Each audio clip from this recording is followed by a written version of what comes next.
السلام علیکم ورحمۃ اللہ وبرکاتہ۔ وعلیکم السلام ورحمۃ اللہ وبرکاتہ۔ خیریت سے ہیں؟ جی بالکل خیریت سے ہوں الحمدللہ، آپ بتائیے۔ جی اللہ رب العالمین کا شکر ہے۔ آج کیسے آنا ہوا؟ جی ایک سوال ذہن میں کھٹک رہا تھا، سوچا آپ اس کی وضاحت کریں گے۔ جی ضرور، بسم اللہ کریں۔ آپ لوگ بعض حدیث کو ضعیف کہتے ہیں، تو یہ کیسے ممکن ہے؟ حدیث تو آپ صلی اللہ علیہ وسلم کا قول ہے، تو یہ ضعیف کیسے ہو سکتی ہے؟ آپ نے ایک بہت اہم سوال اٹھایا ہے، لیکن اس کا جواب سمجھنے سے پہلے ایک بات سمجھنی ضروری ہے کہ محدثین جب کسی حدیث کو ضعیف کہتے ہیں تو وہ کیوں اور کس بنیاد پر ضعیف کہتے ہیں۔ جی یہی تو سمجھنا چاہتا ہوں میں۔ محدثین جب کسی حدیث کو ضعیف کہتے ہیں تو ان کا مطلب یہ نہیں ہوتا کہ اللہ کے نبی کا کلام ضعیف ہے۔ ان کا کہنے کا مقصد یہ ہوتا ہے کہ ہمیں اس بات کا ثبوت ہی نہیں ملا کہ یہ واقعی اللہ کے نبی کا کلام ہے۔ یعنی یہ ثابت کرنا کہ یہ واقعی اللہ کے رسول صلی اللہ علیہ وسلم کا قول ہے، کیا یہ اتنا ضروری ہے؟ جی بالکل، محدثین نے حدیث کے ثبوت کے لیے کچھ سخت اصول بنائے ہیں۔ جب ان اصولوں کی روشنی میں یہ ثابت نہ ہو کہ اللہ کے نبی کا کلام ہے تو اس حدیث کو ضعیف قرار دیا جاتا ہے۔ لیکن حدیث تو آپ صلی اللہ علیہ وسلم سے پہلے ہی منسوخ ہو چکی ہے، تو وہ ضعیف کیسے ہو سکتی ہے؟ آپ ایک اہم نقطہ سمجھیں۔ محدثین جب کسی حدیث کو ضعیف کہتے ہیں تو وہ اس کی سند پر بات کر رہے ہوتے ہیں، یعنی وہ راوی جنہوں نے حدیث کو روایت کیا ہے، ان راویوں میں سے اگر کوئی راوی کمزور ہوتا ہے، مثال کے طور پر وہ راوی یادداشت کا گڑبڑ ہو، یا وہ راوی غیر دیانتدار ہو، یا کوئی اور اس میں کمزوری ہو جس کی وجہ سے اس پر اعتماد نہ کیا جا سکے، تو اس حدیث کو ضعیف قرار دیا جاتا ہے۔ جیسا کہ امام ابن تیمیہ رحمہ اللہ فرمایا کہ الحدیث انما یسمى ضعیفا لضعف طریقه الى النبی صلی اللہ علیہ وسلم لا لضعف المتن نفسه۔ جب کسی حدیث کو ضعیف کہا جاتا ہے تو وہ اس کے اللہ کے نبی تک پہنچنے کے طریقے اور سند کی کمزوری کی وجہ سے کہا جاتا ہے، متن کی کمزوری کی وجہ سے نہیں۔ عفان بھائی آپ کی بات کو سمجھ میں نہیں ہے۔ اچھا آپ مجھے ایک بات بتائیے کہ محدثین کو یہ کیسے پتا چلے گا کہ یہ حدیث صحیح ہے یا صحیح نہیں ہے؟ ظاہر سی بات ہے اس کے پتہ کرنے کا طریقہ سند ہے۔ سند ہی کے ذریعے کوئی محدث یہ جان پاتا ہے کہ صحیح حدیث صحیح ہے یا نہیں ہے۔ اگر وہ اللہ کے نبی کا کلام ہی نہیں ہے تو ظاہر ہے قول رسول کو تو ضعیف نہیں کہہ رہے، بلکہ ہمارے کہنے کا مطلب یہ ہے کہ ہمیں اس بات کا ثبوت ہی نہیں ملا ہے۔ اسی لیے تو عبداللہ بن مبارک رحمہ اللہ نے فرمایا کہ الاسناد من الدین ولولا الاسناد لقال من شاء ما شاء۔ اسناد دین کا حصہ ہے، اگر یہ اسناد نہ ہوتی تو ہر شخص اپنی مرضی جو چاہتا کہتا۔ اور اسناد کی حفاظت یہ امت مسلمہ کی خصوصیت ہے اور علمی امانت داری کی علامت ہے۔ حدیث کی چھان بین، راویوں کی تحقیق اور سند کی صداقت کو یقینی بنانا یہ مسلمانوں کا قرہ امتیاز رہا ہے۔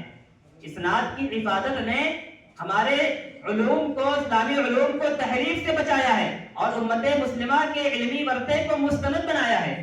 کچھ لوگوں نے منمانی حدیث بیان کرنے کی کوشش کی تھی، لیکن جب ان سے سند طلب کی گئی تو پتہ چلا فلاں راوی یادداشت کا کمزور ہے، فلاں راوی غیر دیانتدار ہے، یا فلاں راوی کذاب ہے۔ اچھا آپ مجھے ایک بات بتائیے کہ آپ اپنی زندگی کا کوئی اہم فیصلہ کسی ایسے انسان کی خبر پر کریں گے؟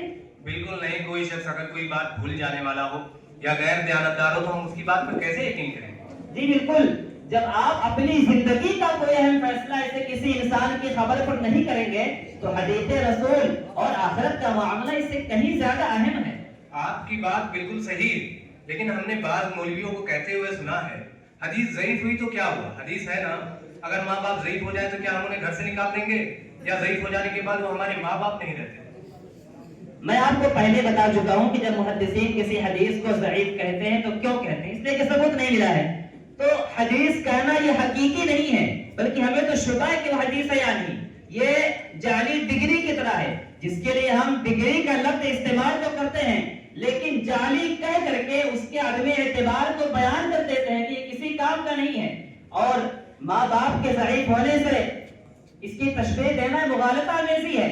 ماں باپ ہمیشہ ماں باپ رہتے ہیں، ثابت ہیں تو ہمیشہ ماں باپ ہیں۔ ایسا نہیں ہے کہ جب طاقتور ہے تو ماں باپ ہے، ضعیف ہے تو ماں باپ نہیں، ہمیشہ ماں باپ ہیں۔ لیکن حدیث تو سرے سے ثابت ہی نہیں ہے۔ ایسا نہیں ہے کہ حدیث پہلے صحیح تھی، بعد میں کوئی کمزوری آ گئی پھر حدیث ضعیف ہو گئی۔ اس کو آپ ایک مثال سے سمجھیں کہ کوئی بچہ بچپن میں کہیں پر غائب ہو جائے، جب وہ بڑا ہو تو کوئی دعویٰ کر دے کہ فلاں تمہارے ماں باپ ہیں، تو کیا صرف دعویٰ کرنے کی بنا پہ بچہ مان لے گا کہ وہ میرے ماں باپ ہیں؟